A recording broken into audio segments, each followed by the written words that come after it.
Namaskar.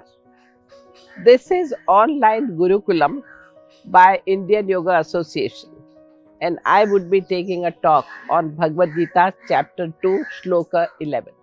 Our great epics teaches us a lot. When we go through the whole story, we realize how much we can learn. And in today's world, so we have to see that we just learn, remember, and practice in our life immediately. No question of doubting. So here is an issue when Arjun doesn't want to fight because he finds his own people on the opposite side, his own guru, his own grandsire, his own cousins who are his own family member, and they are standing in front of him, and he feels that how could I fight? How could I kill anybody? This is not right. When all these details were discussed earlier, but when Arjun is facing the situation, at that time he again breaks down. He just can't do it. I don't want anything. I can't fight. And here Krishna gets up and tells him that, look, you are supposed to do your duty. Don't get into these emotions. The first message which Krishna gives to Arjun is mentioned in 2nd chapter, 11th shloka. Krishna's statement, Ashocya nanvashochastvam pragnavadascha bhashase gatasuna gatasuncha nanu shochayati pandita. He makes it very much clear that Arjun, the way in which you are thinking, you are not supposed to think like this now. A wise person is not going to think about past as well about future. I will do this and this will happen. All those things which were done in the past, you think and do your work now. All these things are not to be done. A wise person will not do this. And do you think you are a wise man? Listen. Listen and follow what I am telling you. Don't think in this fashion. You are supposed to do your duty, your dharma. You have to remove adharma from the path. So you have to do your duty. As a commander-in-chief of your army, you can't just sit and say, I can't fight. You do your part. And here, when the message is very clear that you have to do your action. Now, when it comes to action, again we have to understand how to do the action. Because action has to be done. And so there are few shlokas in Bhagavad Gita which again says, you have all the right to do your action, but no right over the result of the action. And keeping result in mind, doing your action would be wrong.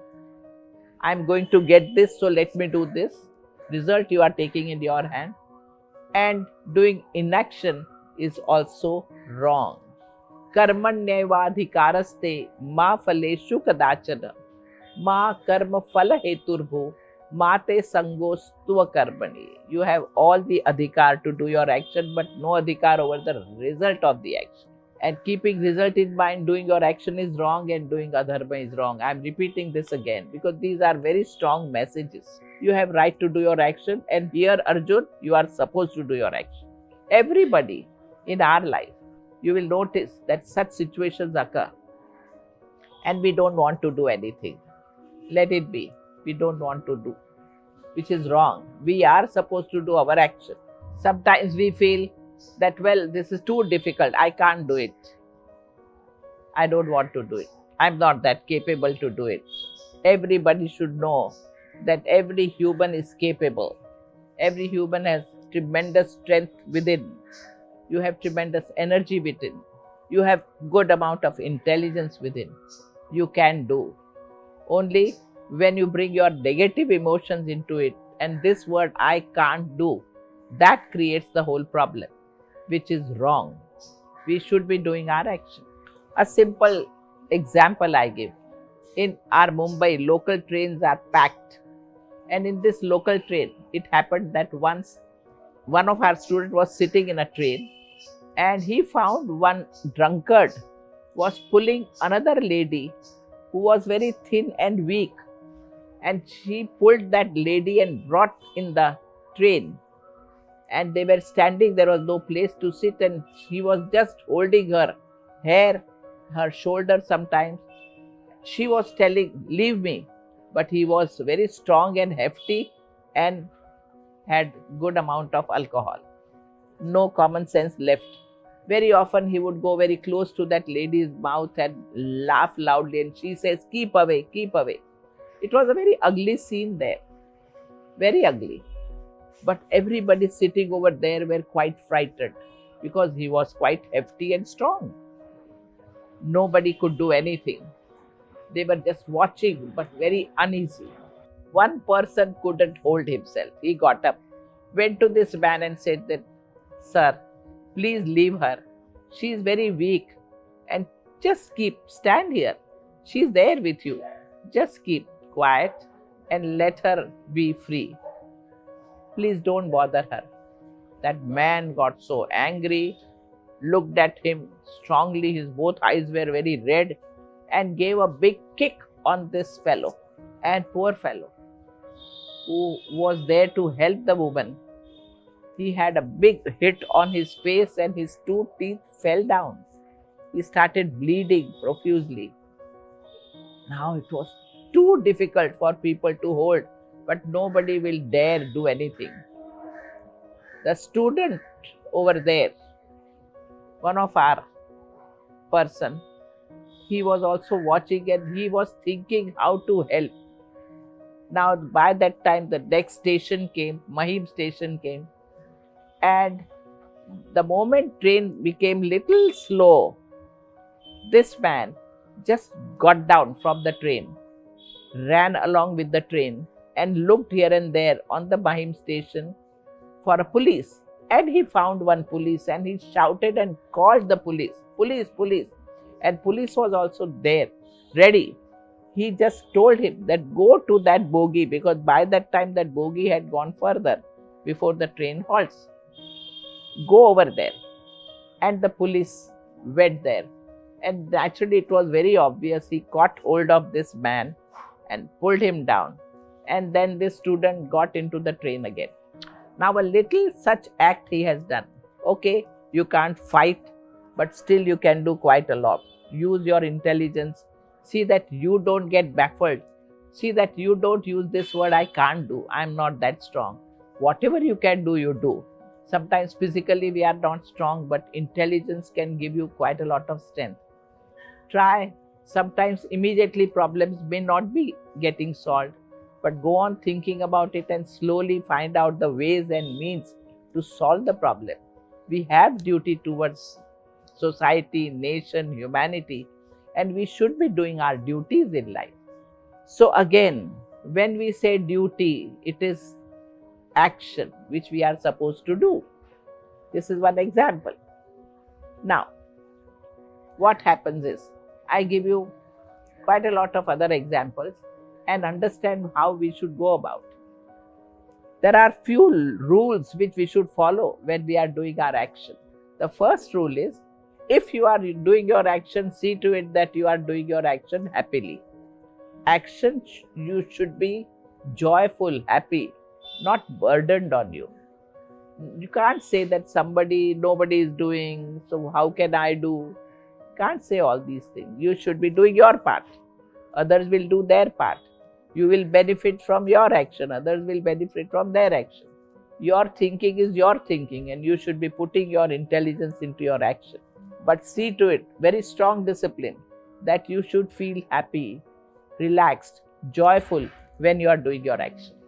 Very often in the house, ladies are cooking every day, and sometimes when they cook, they feel, why the hell I am cooking? What am I getting out of this thing? Everybody is busy in their own world. People just come, eat and go away. Nobody even cares for me. Nobody bothers about me. Why should I do the action? And she gets into that dilemma. Well, better not to do. Don't do your action. And every human should know that if he doesn't do his action, world doesn't stop. World still goes on. For a few days there would be inconvenience here and there, but the world will go on. Without me also, world can run very comfortably. This thinking should be clear. We are not indispensable, but we are important to do our part well. to bring positivity, joy. And so, this discipline has to be followed. Okay, in spite of all those thinking, if I have decided to cook, then I should cook happily. This discipline is required. So follow this discipline. I give you one interesting example. At the Yoga Institute here, we run varieties of courses, and in 1974, we had a teachers training program which was for 6 months. Students would come from all over. They would stay here for 6 months, learn yoga properly, give exam and go. So here was one boy in 1974, a boy whose name was Gerhard Unger. He came from Germany, tall, strong German boy, young fellow, 22-year-old. And he came here. When he came here, it was the month of May. And in May, you feel very hot, very sultry. You sweat a lot because Mumbai is the area where sea is there around, humid area, humid climate is there. So you sweat a lot. So here, as soon as Gerhard came, he put his luggage in the room, and then he came out with hardly any clothes on his body, just little undergarment. And he was moving around, enjoying the garden and so on. I saw him, I called him. Gerhard, come. Hansaji, so lovely place. I said, fine, but you have to cover your body. Hansaji, I'm feeling terribly hot. See, I'm sweating, my whole body is wet. So I told him, look, wear some cotton clothes. They would help you to manage this weather. Pure cotton. He says, yes, is it so? If that is the case, I would rather go and get some cotton. Khadi is okay? I said, very fine, go ahead. So he said, I in any case wanted to go to Khadi Bandar after 2 weeks, but I'll go today itself because the weather is such, I need to wear some cotton as you say. So I'll go and buy Khadi. Can I go? I said, go ahead. So he went immediately to Khadi Bandar. He says, I know very well it is in Churchgate Station. I have the address and everything. So I am going. Go ahead. Okay. So he went at 11 o'clock and came back at 6:30 in the evening. And when he entered the institute, I saw him. He was wearing kurta and pajama, looking very cute and nice. He was having lots of bags, purchased quite a lot of things from Khadi Bandar. And he came and he was so happy, so happy. I said, Gerhard, how much time you need to buy few things? How much time? Whole day you have spent 11 to 6:30? He says, I don't know, Hansaji, your country is so lovely, so wonderful. Here I didn't have to do anything. Things were just happening. People are there just to help you everywhere. And I was so glad. Things happen. I said, wow. Well, let me know.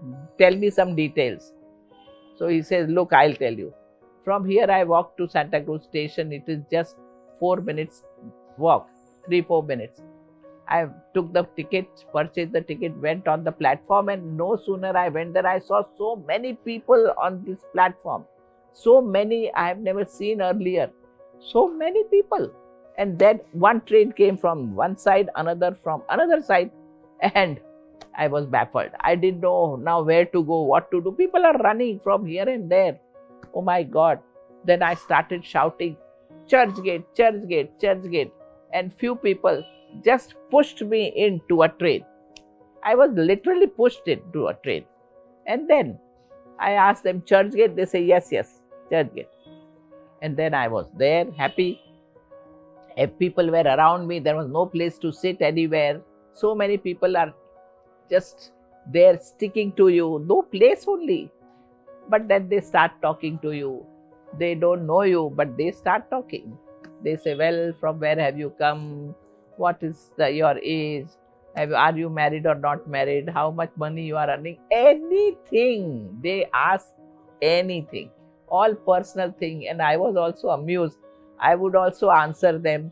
I also started asking them. And the time passed, and when the Churchgate came, they just pushed me out. And after that, everybody was walking on one side. I started walking there, and then, people, some went here, some went here, some went straight. So I was again baffled. Now what to do?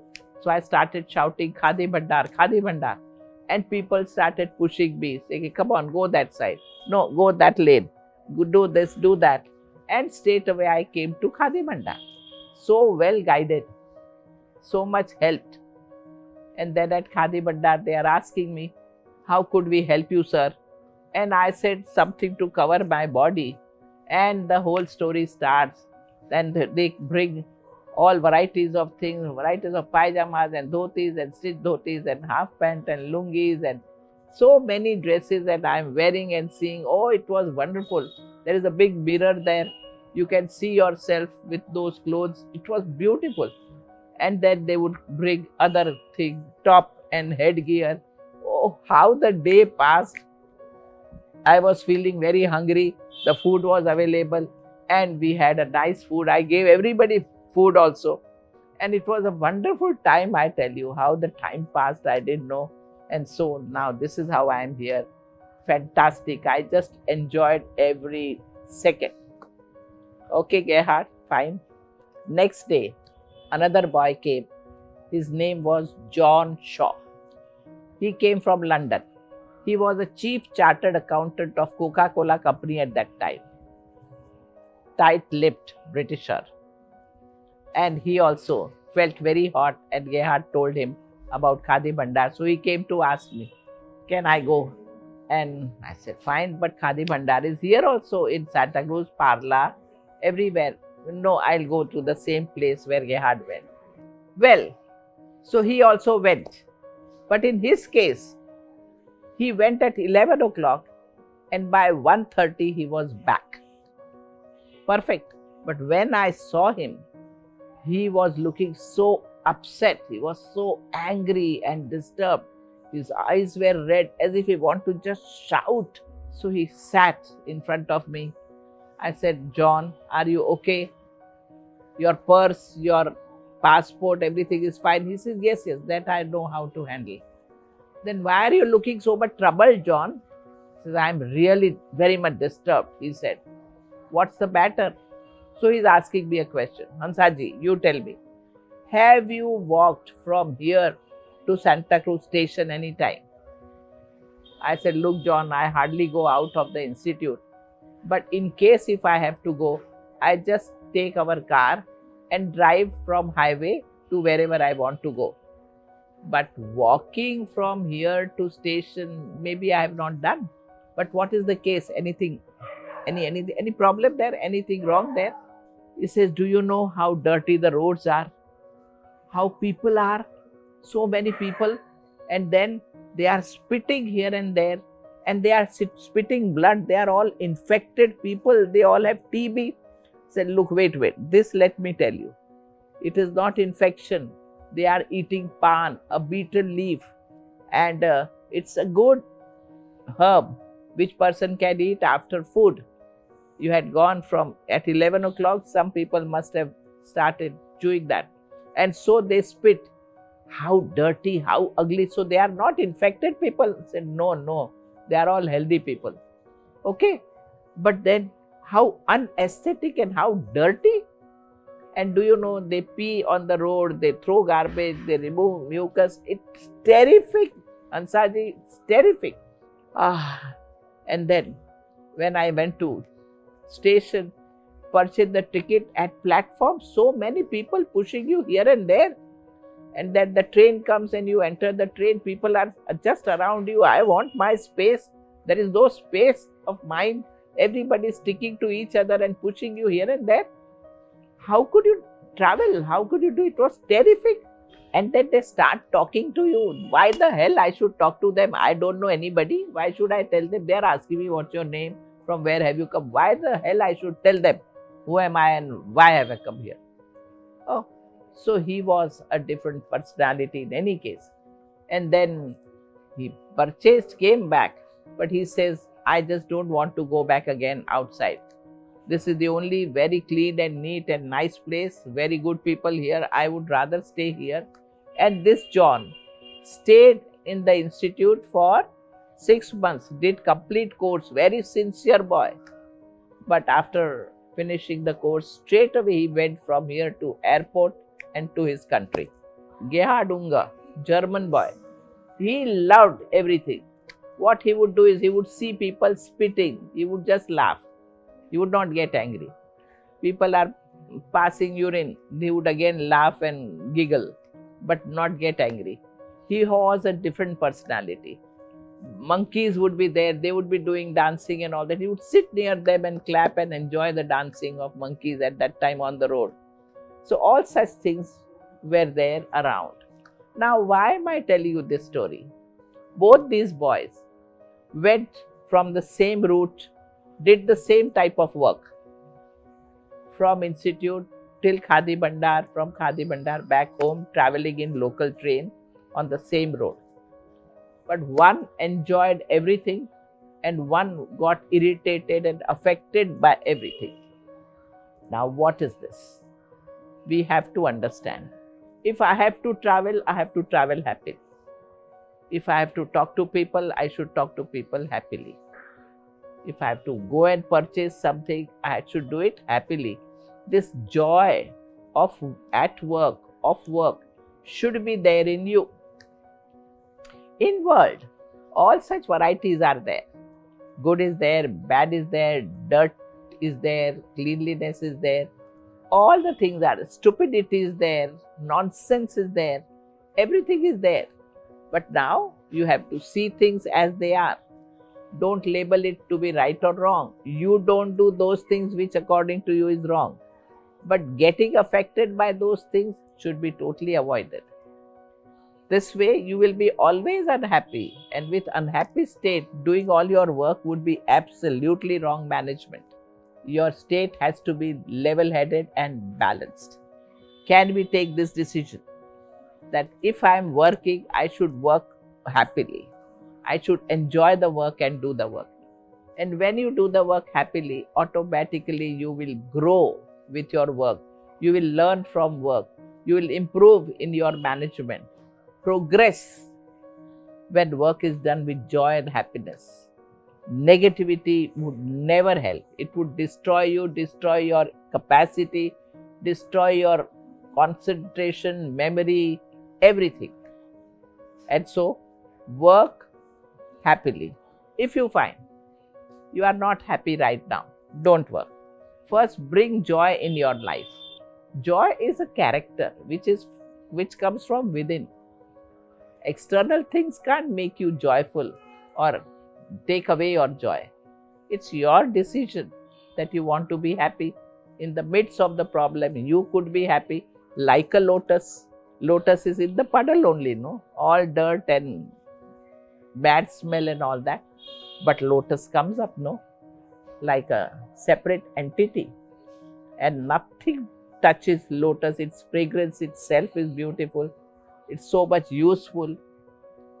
And so on. So understand, lotus should be our symbol. Well, so this is the main point. When you do your work, bring happiness. Second point, when you are working, see to it that you are fully concentrated. Your mind, body, emotion, intellect, everything should be present when you are working. Mind somewhere, body somewhere, this disintegrated personality would be wrong. Usually it happens. Physically you are present here, but mentally you are thinking of something else, which will not work when it comes to work. When you are working, see that your mind is with you, your body along with body, your emotions, your intellect, all your sensory organs are with you. Your Jnanendriya, your Karmendriya and your mind all with you when you are working. Focus and work well. Do every work seeing that your mind is totally focused. There is an example of a great engineer of South, Vishveshwaraya, who was an engineer. And one day he was traveling in a train and he was sitting very comfortably with his eyes closed. But suddenly he opened his eyes, got up and pulled the chain. People wondered what has happened. Guard came running. Who has pulled the chain? And he says, I have done it. Why? He says the railway track is tempered somewhere. He says, you are sitting in the train, and how could you say that railway track is tempered? Are you mad? He says, wait, I am not mad. I know my job very well. I am the engineer and I know what is the sound of the track when it is tempered and the normal track, the sound. And I was sitting and I was listening the sound, metallic sound when the train runs. And I find that that sound is disturbed. That it's a different sound I'm hearing since few seconds. And I'm sure the railway track is disturbed, tempered somewhere. Let's go and see. So they all went further and walked few furlongs ahead. And they found that the railway track was tempered. Somebody must have done some mischief. Otherwise, it would be a sabotage. The running train and the track is broken. It would have been a great massacre. So many people would have died. So many things would have been wrong. This person, because he was mindful, he could quickly manage the whole thing and he could handle the situation before the accident occurred. So this is what I am trying to tell you. When it comes to whatever you do with complete focus. Try and see to it that physically you are somewhere and mentally somewhere else. Don't do that. Your body and mind should be present. Third point. Try to see that you learn to live in present, not in past nor in future. Right now, what am I supposed to do? Krishna was telling Arjun the same thing, that right now you are supposed to fight. You are the chief of your army, commander-in-chief. You are supposed to do your job and command others to do their job well. Order them and do it. And so now try and learn this very big lesson, that learn to be in present right now. Don't think about past. All these things happened, so I am angry, I am disturbed, and then I am doing and fighting. No. Whatever has happened has happened. First focus yourself and do your job well. And as far as future is concerned, you don't even know what the future would be. Whether you would be killed or you would be killing somebody. Why are you thinking about it? Just be in present. So this is how we are supposed to manage. Well, so I am trying to tell these basic points. One, that when you are working, see that you work happily, enjoy your work and do the work. Second, see to it that you are completely focused, your body, mind, emotion, intellect present at the work and do the work. And third, learn to be in present tense, not in past nor in future. In life, sometimes somebody has cheated you, somebody has behaved very differently. He has broken your trust, and today that person is going to meet you. He is coming to meet you, and now you remember that past. So when he would come, your behavior would be little curt, little tight-lipped. Don't do that. You don't even know that person must have changed. You don't even know situations are different now. How could he cheat you? If you were not smart, anybody could have cheated you. If he would not have cheated you, somebody else would have cheated you. Because you were not smart. You were not capable. You can't blame somebody else for whatever has happened in your life. So, try and learn a lesson from your past. History is there to teach you. It gives you lessons and you learn it and become more stronger and capable. Don't do the same mistake again. You should have checked your accounts. You should have checked many things which you didn't do because you said you trusted him. You don't have to do that under the name of trust. Not checking the accounts, not checking other things, not being present when things are to be planned and something is wrong. You are supposed to be there. You are supposed to take interest in everything and trust always in God. So here is this fourth point, very important point, that have faith. With humans too, you have to be vigilant. Do your part well, do your duty well. Human personality is such that the sensory organs are not always perfect. Sometimes some death has occurred, some accident has occurred, your mind is disturbed, and then you are working. Your work will not be correct. Limitation of sensory organs every human has, and you have to keep that in mind. So mistakes may occur. You don't blame somebody, you blame, if at all, yourself, that you didn't take care. Check, recheck, that should be done. Every time you work and recheck again. It's very important. So try and understand now this main point, fourth point, which is very strongly mentioned in Bhagwat Gita. It says that do your job with best of your capacity, go on improving your capacity, no doubt, but leave the result with higher reality. Leave the result. Leave the result. Now this leaving, giving it up, or not bothering about results so much as bothering about work is what is important. You just see the result cursedly, understand what should be my next move, but don't get affected by the result.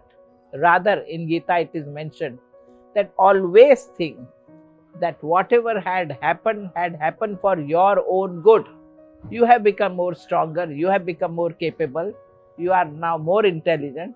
So it is always going to do whatever has happened in the past.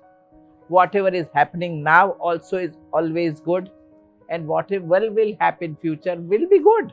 Why doubt that it is going to be bad? It will be good.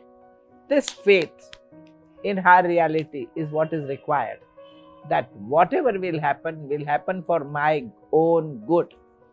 And this really is a very strong point. You never live under fear and anxiety. You never live with a feeling that what will happen, my God. That tension is no more there, because you have this very strong mind with you, a strong faith in higher reality, a strong faith. You may call it God, you may call it higher reality, but a faith, you may call it nature. You have a faith that everything follows. Water is there, water will flow. Fire is there, fire will burn. Everything which is happening in the nature is according to the way in which nature is made, and everything is ultimately doing good to you. It helps you to grow, helps you to become stronger and better. So this thought should be there prime in your mind. Do your part, leave the rest to higher reality with the thought that whatever will happen for your own good. I give you one example. Here was a person, a young boy at the age of 22, 24, who wanted to climb the mountain. He was very much fascinated by mountaineering, and he wanted to get himself trained. So he went to a base camp. He got himself trained very well. He did some course for a year or two, and he became a very good climber. He's physically strong and capable boy, young boy, and he wanted to climb the highest peak, the whole range of mountains. In that, the highest peak he wanted to climb. And all his trainers, all his friends, they all had a confidence that this boy will definitely make it. And so he was encouraged by everybody. He himself was very much confident. And finally, he decided, fixed a day when he started climbing. It was early in the morning. He was ready with all his backpacks, all a rope tied on his waistline, in his bag. He had all the other paraphernalia, right from knife to scissors to different instrument, chisels and such things. When the things are little smooth, your foot may slip, so you have to use the chisel to see that the road becomes little rough for you to climb. So many such things were there with him. His food was there, his water was there, everything was there. And then he started climbing. Slowly, slowly, slowly, he was climbing up, in between lying down, resting for some time, eating food, again climbing. He was enjoying his climbing. He was at its best state, ecstasy state. And he was climbing, climbing. And as he was going high, the weather was getting cooler and cooler. And when he reached quite close to the highest peak, weather was not just cold, chilled cold, but it was totally dark. By that time, the night had fallen heavy on him. And it was very, very dark. He couldn't even see his hands, forget about road. Nothing was seen. But it was very clear that he can't wait there. He can't rest there, since it was terrible cold. So he was slowly, slowly putting his foot up, very close to the peak. And suddenly it happened, unfortunately, that his foot slipped. He couldn't see anything. It was just dark, dark clouds, as if he started falling with a great speed. He felt that gravity force is just pulling him down, as if engulfing him. And he was terribly frightened, terribly frightened. My God, he felt that now gone, the life is finished. But suddenly he felt something pulled, some pull on his waist, because that rope which he had tied up finished, and he was literally hanging on that rope in the air. Just imagine the body like this, rope tied up, and he is hanging in the air with the support of that rope. You can imagine this condition. He was just hanging, terrible cold, chilly atmosphere, and a body hanging. Now, in this condition, he was so much frightened that he started shouting, God, God, please help me, help me. And in that fright, he heard some sound which was telling him that, yes, what can I do for you? Oh God, please help me. Well, do you think I can help you? Of course, God, you can help me. What do I do?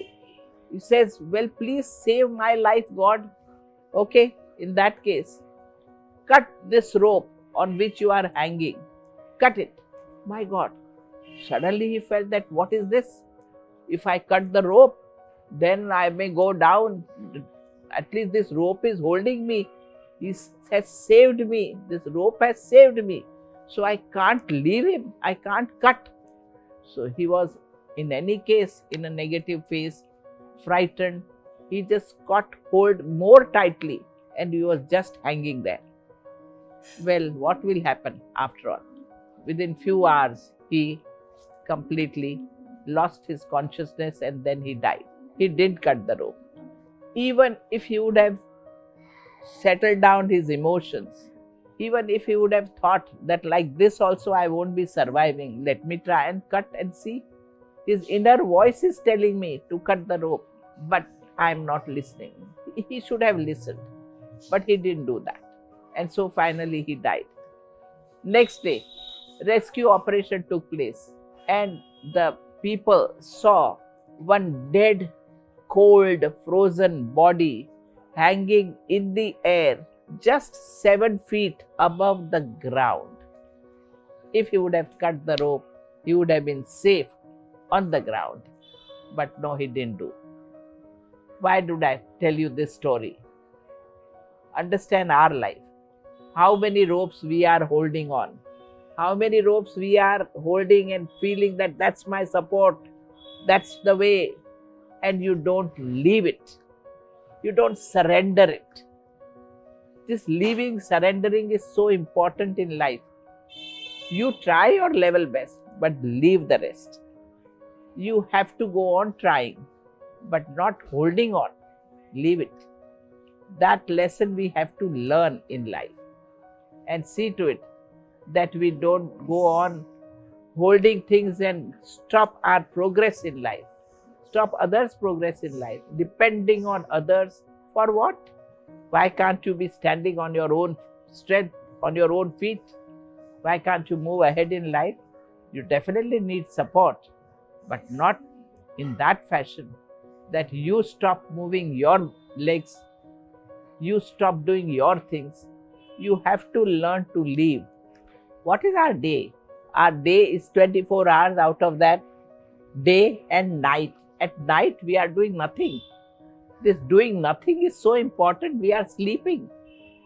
We don't even know what is happening in our life at night when we are in a deep sleep. Well, this stop holding on is so important. You should know that. There was a very interesting research done on this. Two groups were there, and both the groups were given a machine. Same make, same type of machine. Both the groups were given. And the instruction was that this machine should not run more than 6 hours at a stretch. After 6 hours, you have to switch off because the motor becomes very hot. And so start using this machine 1 hour, 1 year guarantee. So both the teams started their job. The first team was very, very strict. They would start on time, and after 6 hours, they would stop the machine, and that would be over. Their work is over. Machine would get really hot by that time, and they would stop the machine. Next batch was a yoga students batch. What they did was, they were aware about that motor. They would run machine for 3 hours and then switch off for 15-20 minutes. They would also rest, they would also eat, take few deep breaths, do some body movements, asanas. Again they would start the machine. Again they would run for 2.5 hours, 3 hours and switch off for some time. This is how they were running machine, and they ran machine for quite a long time. Much more than these 6 hours of machine. And full 1 year passed, nothing happened to this group. But the first group, A group, the machine started giving them trouble after 9 months. Some part would get bad, they had to replace the part. The thread would break very often, they would replace the thread. And all this was going on. Always something or other would bother them. And this is how the whole story is. So what do we learn? After getting tired, resting is not the policy. You should work in such a way that you don't get tired anytime. Whenever you are doing even asanas or doing any work, you should notice that are you tired. If fatigue comes, do relaxation, do meditation, but don't continue with the same work. That has to happen. So learn this switching off, letting go, vairagya has to come into our life. This vairagya is very, very important. Do your job with best of your capacity and leave the rest. So this policy has to be brought. So today I am trying to explain this message that every human is supposed to do their job with best of their capacity and go on improvising in your job. Your whole attention should be focusing on your work, not what you are going to get. You are going to get since you are working, but focus on your work. Do your work better, enjoy your work very well. See that you are really positive when you are working, and see that you have full faith that everything would be fine, everything would be good, and then do your work. So this is the main message given in Bhagwat Gita and the main epic Mahabharata. So try and learn from these epics. There are lots of stories I can tell you, lots of examples I can give you, but these few examples which I have given you, just pick up the message, what it is telling you, and apply that into your life. Day to day we are working. See that your life, your day is joyful and not negative. Every moment you are working, and when you are working, do it well. It's so simple as that. So try and put all these things in your life and make your life much richer, much better, much successful. Namaskar.